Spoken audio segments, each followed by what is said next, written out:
이 마태복음 24장은 그 예수께서 다시 오시고 또 세상의 종말에 대한 이야기인데, 이 예수께서 예루살렘 성에 들어가서 그 십자가를 지시기 전에 하신 말씀입니다. 그래서 중요하죠.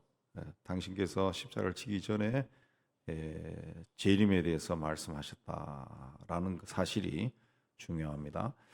자, 마태복음 24장 1절 2절에서 예수께서 성전에 나와 길을 가면서 성전 건물이 다 무너질 것이다. 그러니까 제자들이 감난산에 왔을 때 제자들이 조용히 와서 아까 하신 말씀이 뭡니까? 라고 물은 겁니다. 그자 예수께서 제일 먼저 4절에 사람의 미혹을 받지 않도록 주의하라. 많은 사람이 내 입으로 와서 나는 그리스도라 하여 많은 사람을 미혹할 것이다. 첫 번째 징조가 가짜 그리스도가 나타난다는 겁니다. 2000년 기독교 역사에 이 가짜 그리스도가 굉장히 많이 나왔고 지금 또 등장하고 있고, 우리나라 같은 경우는 옛날 전도관 했던 박태선 이런 사람, 또 대표적으로 유명한 사람이 통일교의 문선명이죠. 또 80년대부터 생겨나는 것이 이제 하나님의 교회, JMS, 신천지, 이 다 가짜 그리스도입니다. 근데 참 놀라운 것은 주님의 경고대로 사람들이 이런 자들에게 미혹이 된다는 거예요. 미혹이 된다. 넘어간다는 거죠. 심지어 내가 하나님이다 그래도 거기에 넘어가요. 80 몇 년도에 죽은 자기 남편이 하나님 아버지고 나는 하나님 어머니다 그렇게 주장하는 데가 하나님의 교회인데, 여러분 다니다 보면 하나님의 교회가 이 돈이 많아가지고 곳곳에 큰 건물들을 많이 사가지고 그 간판에 하나님의 교회 붙여놨습니다. 80 죽은 남편이 하나님의 아버지고 나는 하나님의 어머니야. 그걸 사람들이 믿고 따라다녀요. 신천지 교주 이만희는 자기가 성령님이라고 그렇게 이야기합니다. 근데 그걸 또 믿습니다. 한두 사람이 따라다니는 게 아니라 굉장히 많은 사람이 따라다니는데 다 무식한 사람이 아니라 배운 사람들도 많다는 거죠. 전문직에 종사한 사람도 되게 많습니다. 그런 사람들이 거기 따라다닌다. 거기 핵심 멤버로 활동하다가 튀어나온 사람 중에 한 사람의 이야기를 들어보면은 자기도 처음에는 그 어떤 인생에 방황하다가 그런 메시지를 듣고 가서 들었는데 굉장히 열광적이다라는 거죠. 막 열심히 이야기하는데 막 빨려 들어갈 정도로 말을 잘하더라는 거죠. 그래서 사람 한두 사람 모여가지고 하는데 휩쓸려 다니니까 이게 뭔지 모르고 계속 휩쓸려 다니다가 자꾸 메시지가 이상하고 하는 짓이 이상해서 나중에 보니까 이 쏘갔다 그 생각이 들어서 튀어나왔다 그렇게 하는데, 이런 단체의 대부분이 돈이 많은데 그 이유는 이 따르는 사람들에게서 이 돈을 착취하기 때문에 그렇습니다. 거리에 나가서 모금을 하게 한다든가 다양한 방법으로 모금하죠. 나는 신천지예요 하고 모금하는 게 아니라 불우이웃 돕기라든가 이런 다양한 방법으로 모금을 하게 한다든가 앵벌이 시키는 거죠.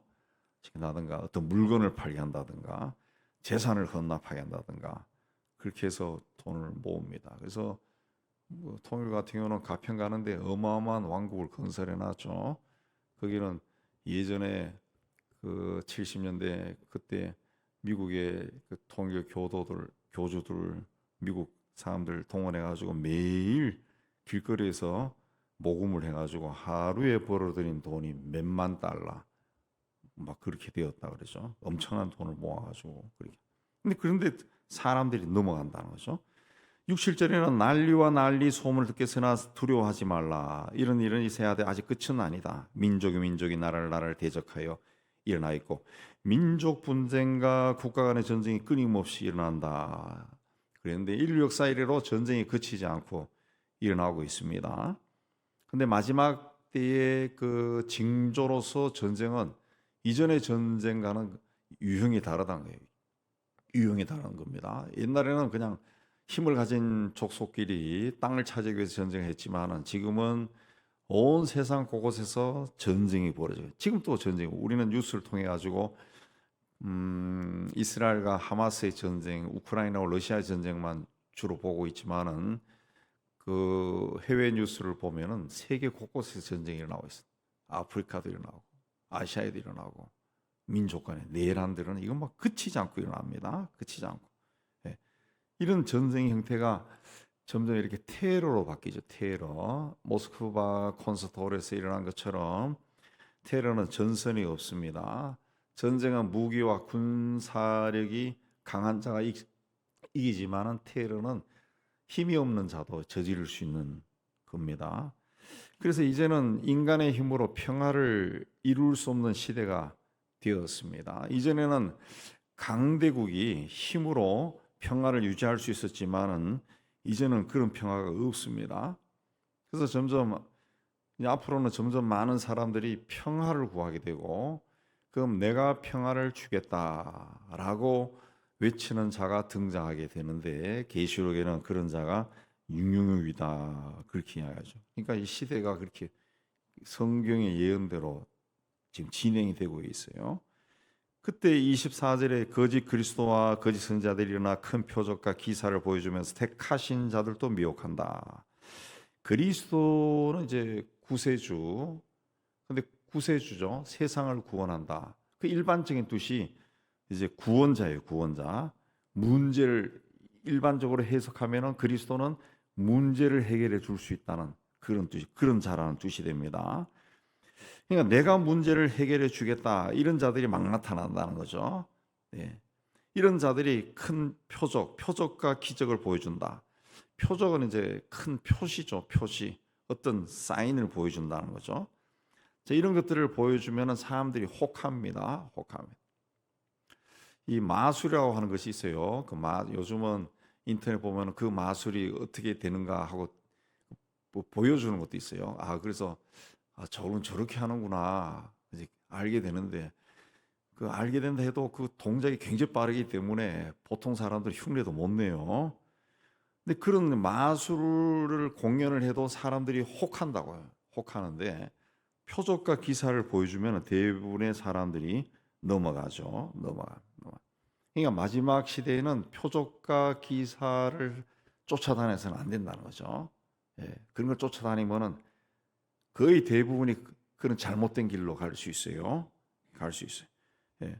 그래서 마지막 때에는 말씀을 붙들고 그 말씀에 의하면은 마음이 동해도 따라가지 말고, 또 손해를 본다 해도 따라가지 말아야 돼. 예. 손해를 본다 해도 주저앉아 있어야 돼요. 주저앉아.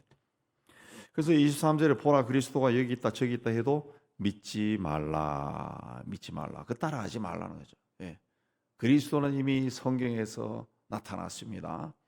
예수 그리스도는 2000년 전에 오셨어요. 이미 계시가 종료되었어요. 근데 이제 현대에 와서 내가 계시 받았다, 하나님 말씀이야, 그 따라가지 말라는 거예요. 따라가지 말라. 속는다는 거예요. 속는다. 그래서 7절에 기근과 지진이 있을 것이다. 세계는 이제 점점 사막화 현상이 일어납니다. 사막화 현상. 지구의 허파라고 는 남미의 아마존이 그게 가축을 목축하기 위해서 숲을 다 밀어내고 있어요. 밀어내고 있어요. 그 인공위성으로 촬영하고 보면은 숲이 막 사라지는 면적이 어마어마합니다. 예. 우리나라도 작년에 이상 기온으로 인해 가지고 과수 농사가 안 되어서 우리가 경험하고 있듯이 과일값이 엄청나게 올랐습니다. 엄청나게. 이런 일이 계속되면은 우리가 예측하지 못한 그 어느 시점에 식량이 무기화되어 버려. 기근으로 사람이 죽습니다. 전쟁이라도 사람이 죽어요. 우크라이나가 전쟁이 일어나서 곡물 수출이 안 돼서 곡물값이 막 치솟았지 않습니까? 팔레스타인도 전쟁이 일어나서 이 식량 공급이 안 되니까 공중에서 낙하산으로 떨어뜨리기도 하고 배로 갖다 주기도 하고, 그런데 그게 한두 번으로는 안 되죠. 식량 공급은 꾸준히 이루어져야 되는데, 그러니까 막 굶주린 사람이 일어나고, 외신 보도의 사진 보면은 그 식량 공급할 때마다 막 아이들이 사람들이 막 이 몰려들고 난리가 나죠. 난리가 나. 그 굶주림이라고 하는 것은 인간이 겪을 수 있는 가장 참혹한 건데, 그게 지금 우리 세대에도, 우리는 뭐 풍요롭지만 우리 세대에도 굶주리는 사람들이 세계 곳곳에 엄청나게 많다. 엄청나게 많습니다. 예. 지진도 점점 많아지고 있죠. 예. 이 모든 것이 재난의 시작이다. 9절에 그때 사람들이 너희를 환난에 넘겨주겠으며 너희를 죽이리니 너희가 내 이름 때문에 모든 민족의 미움을 받으리라. 환난이 일어나면은 누구 때문에 이런 일이 일어났다. 특히 무슬림이 많은 지역이나 강한 지역이나 힌두교나 우상 숭배가 강한 지역에서는 자기 지역에 어떤 일이 일어나면은 누구에게 그 책임을 돌려요. 근데 그게 주로 기독교인들인데 책임을 많이 돌려서 이 무슬림이 강한 지역이나 힌두교, 인도 같은 계통이나 또 이 우상 숭배가 미신이 강한 쪽에서는 기독교인들이 이 재난을 많이 당합니다. 예, 재난을 많이. 교회가 갑자기 교회 불질러 버리고 기독교인들 테러하고 심지어는 파키스탄 같은 경우에는 동네 도둑이 들어도 기독교인들이 덮어씌우고 때려 죽이고 그런 일이 일어나요. 그때가 되면 10절에 많은 사람들이 실족한다는 거죠. 서로 잡아주고 자기가 살기 위해서 고자질하는 거죠. 서로 미워하고 그 틈에 거짓 선지자가 많이 일어나서 사람들을 미혹한다. 12절에는 불법이 성하여 사람들의 사랑이 식어진다. 이 불법이라는 것은 법을 지키지 않는 것이 아니라 성서의 원뜻을 보면은 사악함이 증가한다는 겁니다. 사악함이 증가한다. 이 아주 악이 넘치니까 사람들이 서로를 믿지 못한다는 거죠. 예. 그래서 사랑이 식어진다라고 하는 말은 성서의 원뜻이 보면은 이 세상이 아주 냉담해진다는 거예요. 냉담해진다. 우리가 지금 살고 있는 이 시대도 보면은 사람들 관계가 옛날하고 다릅니다. 가까운 사람도 서로 조심합니다. 예, 내가 그런 뜻으로 말하지 않았는데 상대방이 그걸 곡해하는 경우가 굉장히 많아져요. 굉장히 선한 마음으로 받아들이지 않는 거예요. 비틀린 마음으로 받아들인 거. 아, 왜 저런 말을 해? 네가 나한테 그런 말 할 수 있는 처지야? 우리 관계가 그런 관계야? 막 이렇게 따지고 든다는 거죠. 아주 그러니까 가깝다고 생각하는 사람 사이에도 조심해야 되고 따라서 사람 만나기가 조심스러운 시대가 되어간다는. 그래서 13절에 끝까지 견디는 자가 구원을 얻으리라. 이 말씀은 끝까지 믿음으로 굳게 서 있어야 구원을 받는다. 믿음으로 서 있는 것이 어려운 시대가 되어간다는 거죠. 믿음으로 사는 것도 굉장히 어려운 시대가 되어간다. 14절에 이 천국 복음이 모든 민족에 증언되기 위하여 온 세상에 전파되니 그제야 끝이 오리라. 지금은 그 복음이 안 들어간 지역이 없을 정도로 선교사들이 그냥 땅끝까지 거의 다 들어갔습니다. 그래도 다 복음을 받은 사람들이 아니기 때문에 복음을 받지 못하기 때문에 종말의 때는 아니다. 그런 보기도 하고 또 이제는 전파나 문서 같은 경우로 복음을 전하는 시대가 되기 때문에 때가 되었다. 또 스마트폰도 아무리 가난한 지역에도 스마트폰이 있어요. 들어가 있어요. 예, 그 때가 되었다. 그렇게 하는데 보다 중요한 것은 이스라엘이 회심하고 돌아오고 있다는 거죠. 로마서 1장 25절 26절에 이방 사람의 수가 다 찰 때까지 이스라엘 사람들 가운데 일부가 완고한 대로 있을 것이지만 온 이스라엘이 구원을 받게 될 때가 옵니다. 유대 민족이 예수를 십자가에 못 박아 죽였는데 또 아직까지도 예수를 그리스도로 인정하지 않는데 그들이 돌아온다. 그들을 메시아닉 주라고 하는데 메시아를 믿는 유대인 그렇게 말하는데 그들이 점점 숫자가 증가하고 있다는 거죠. 자, 이런 그 예수께서 말씀하신 그 우주적인 종말이 이제 종말의 때가 가까이 오고 있는데 보다 중요한 것은 우주적인 종말보다도 더 중요한 것은 개인의 종말. 내 인생의 끝이 다가온다는 거죠. 내 인생의 끝. 자, 우주의 종말은 10년 후, 20년 후, 100년 후에 일어나도 뭐 별로 중요하지 않습니다. 보다 중요한 건 내가 오늘 죽을 수도 있다는 거죠. 내가. 그 신앙생활 잘하는 사람은 주님이 언제 오시든 상관이 없어요. 주님 오시면 나는 주님을 맞으러 올라가면 되니까 상관없습니다. 그러나 보다 중요한 것은 내가 언젠가 세상을 떠날 수 있다는 거죠. 재림에 대해서 36절을 보면은 그날 그때는 아무도 모르고 천사도 아들도 모르고 아버지만 아신다 그랬습니다. 아버지만 아신다. 하나님만 아신다 그랬는데 그 세계 곳곳에는 심지어 우리나라에도 자기가 안다고 주장하는 그런 사람들이 있죠. 이단 사이비들이죠. 이단 사이비들. 이제 그런데 넘어가서 종종 계시 받았다는 사람도 있고 예언한다는 사람도 있고 하는데 그런데도 너무 혹하여 넘어가면은 안 됩니다. 그 굉장히 미혹이라는 것은 순간적으로 넘어간다는 건데 왜 미혹을 당하느냐 하면은 이 가까이 있는 사람이 말하면은 넘어갑니다. 나하고 아주 친분 관계가 있는 사람이 하나님이 말씀하시는 것 같아요 라고 말하면은 갑자기 마음이 썰렁해지면서도 그게 귀에 막 들어와요. 예. 그런 것들을 자꾸 듣지 말아야죠. 들으려고 해서는 안 돼요. 성경을 읽어야지. 그런 건 자칫 잘못하면은 영적으로 사기당하는 겁니다. 성경만 읽고 성경에 나오는 걸 실천하기도 굉장히 벅차요. 신앙생활이. 예. 근데 성경을 읽지 않고 성경에서 말하는 것은 듣지 않고 자꾸 사람이 말하는 것, 하나님이 나에게 말씀하시는 것 같아 라고 하는 말을 듣고 다니면은 그 악한 영에게 내 인생을 망가뜨려 주시오라고 부탁하는 거나 똑같습니다. 예. 그날과 그때는 아무도 모르고 하나님만 아신다 그랬습니다. 하나님만 아십니다. 예.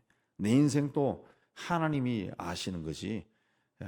하나님이 누구를 통해 가지고 내 인생에 대해서 말하지 않습니다. 말하지 않습니다. 그러니까 하나님 앞에 내가 그거 이미 예수께서 2000년 전에 오셔가지고 그걸 우리에게 다 마련해 주셨어요. 그 전에는 꼭 예수께서 그리스도로 오시기 전에는 구약 시대에는 제사장을 통해서만 하나님께 가까이 갈 수 있었어요. 그러나 그리스도가 오신 후에는 예수님을 통해서 하나님께 가까이 갈 수 있어요. 그러니까 하나님과 소위 직통 거래가 된다는 거지. 예. 그런 시대에 자꾸 다른 존재를 중간에 매개체로 집어넣어 가지고 이렇게 한다는 것은 그건 잘못된 거예요. 그거를 영적인 단어로 영매라 그래요. 영매, 영적인 매개자. 예. 저 큰 영과 통하기 위해서 중간에 있는 영이 영매 역할을 하는 거예요. 영매, 영적인 매개자인데 그 영매가 뭐냐? 무당이에요. 그런 것들을 중간에 누구를 세우지 말고 하나님 앞에 내가 나가야 됩니다. 하나님 앞에 내가 나가야. 자, 그러니까 우리 인생이 그렇게 중요한 거예요. 내 인생이 중요해. 내 인생이 우주적인 종말은 언제 올지 언제 오더라도 내가 그때 가면은 주님에 의해서 내가 불림을 받기 때문에 상관이 없어요. 우린 그런 믿음으로 살면 됩니다. 그러나 내 개인의 종말은 언젠가 끝나요. 인생은 70이요 건강하면 80인데 그것도 화살처럼 날아간다 그랬습니다. 화살처럼 날아간다. 그러니까 내 인생이 하나님에 의해서 언제 끝나는가? 우리는 이걸 생각하고 하나님 앞에 자기를 세워야 돼. 누구를 자꾸 중간에 넣지 말고 자기를 세워야 돼. 자기를 세워. 목사로 하는 사람, 직종에 있는 사람도 그 영매가 아니에요. 그러니까 목사는 그 성도들이 하나님 앞에 잘 갈 수 있도록 가이드 역할을 하는 거지. 중간에서 가르치고 이렇게 해서 가이드 하는 거지. 그렇게 해서 잘 배워서 내가 하나님 앞에 1대1로 서게 해주는 게 목회자죠. 근데 가끔 보면은 목회자라고 하는 사람들이 영매 역할을 하려고 그런다고. 나에게 잘해야 돼. 그래야 하나님에게 내가 이야기하지. 이런 것들은 굉장히 잘못된 가르침이죠. 가르침. 중요한 것은 내가 하나님 앞에 서는 거예요. 그러니까 하루를 살아도 1000년같이 사는 사람이 있고 100년을 살아도 부끄럽게 사는 사람이 있는데 인생이 100년 시대다 그러면 100년 동안 내가 하나님과 동행하면서 하나님 앞에서 떳떳하게 살아야죠. 떳떳하게. 내가 성경 읽고 내가 깨닫고 모르는 것이 있으면 베레아 사람처럼 이것이 무엇인가 해서 목회자인데 가서 묻고 그럼 가르쳐 주지. 그걸 나 몰라요 하고 그런 사람이 어디 있어요. 잘 가르쳐 주지. 그건 이렇고 이래요. 그러면 또 깨닫고 그러면 또 감사하고 또 한 계단 더 올라가는 거고 그렇게 했을 때 하나님이 부르실 때도 내가 굉장히 떳떳하게 갈 수가 있는 거죠. 한 사람에게 종말은 본인의 죽음입니다. 죽음으로 인생이 끝나요. 인생. 오늘 저녁이 나의 마지막 날이 될 수도 있어요. 그래서 가장 중요한 것은 예수의 재림에 대한 이야기를 들어도 가장 중요한 것은 시대가 흘러가 보면서 우리 시대가 이런 악하니까 주께서 오시는 징조로 이런 것들이 보이는구나 라고 받아들이고 나를 채찍질해서 하나님 앞에 순수하게 더 열심히 있게 진실하게 진지하게 살도록 다짐하고 그렇게 살아나가는 겁니다. 그렇게 살다가 이제 어느 순간에 또 끝나면은 할렐루야 하고 또 하나님 앞에 가는 거죠. 그러니까 우리는 세상의 종말 또 주님의 재림에 대해서 막 두려워하는 마음은 가질 이유가 없고 단지 오늘 내가 살고 있는 세상이 이렇게 흘러가는구나 그걸 바르게 바라보고 주님이 오실 때도 가까이 오는구나 그렇게 깨닫고 주님 앞에 자신을 세워야 됩니다. 25절에 읽지 않았지만 보라 내가 이미 너희에게 말라했다. 예수께서 사람에게 종말의 징조를 다 보여주셨습니다. 다 보여주셨습니다. 그 이유는 미혹받지 말라 그랬습니다. 그리고 오늘 14절 마지막에도 끝까지 견디는 자가 구원을 얻을 것이다 그랬습니다. 그리고 누가복음에는 이런 일이 일어나기 시작하거든 일어나서 너희 머리를 들어라 그랬습니다. 기도하고 깨어 있어라 그랬습니다. 기도하고 깨어 있어라. 세상에 오늘 우리 뉴스로 들려오고 뭐 이런 거 이런 세상이 점점 악해지잖아요. 점점 악해집니다. 이 악이 막 흘러넘치잖아요. 우리 사회가 막 거짓이 흘러넘치고 불의가 흘러넘치고 막 사람들이 뭐가 정의고 뭐가 올바름이고 이 구분도 없이 막 우왕좌왕하고 있는 우리 시대가 그런 시대예요. 우리나라만 그런 게 아니라 온 세상이 다 그렇습니다. 온 세상이 세계 뉴스 쭉 들어가 보면 온 세상이 다 그렇습니다. 온 세상이 굉장히 막 악이 막 힘을 얻어가는 그런 시대입니다. 이런 시대에 기도하지 않으면은 또 성경을 읽지 않으면은 손해입니다. 손해. 성경도 정말 공부하듯이 막 열심히 읽어야 돼요. 열심히. 성경도 안 읽고 성경도 제대로 모르고 주님 앞에 딱 서면은 얼마나 부끄럽겠어요. 열심히 읽고 열심히 기도해서 주어진 하루하루를 의미 있고 성실하고 진지하고 거룩하고 겸손하고 성결하게 살아가는 여러분 다 되시기를 주의 이름으로 축복합니다.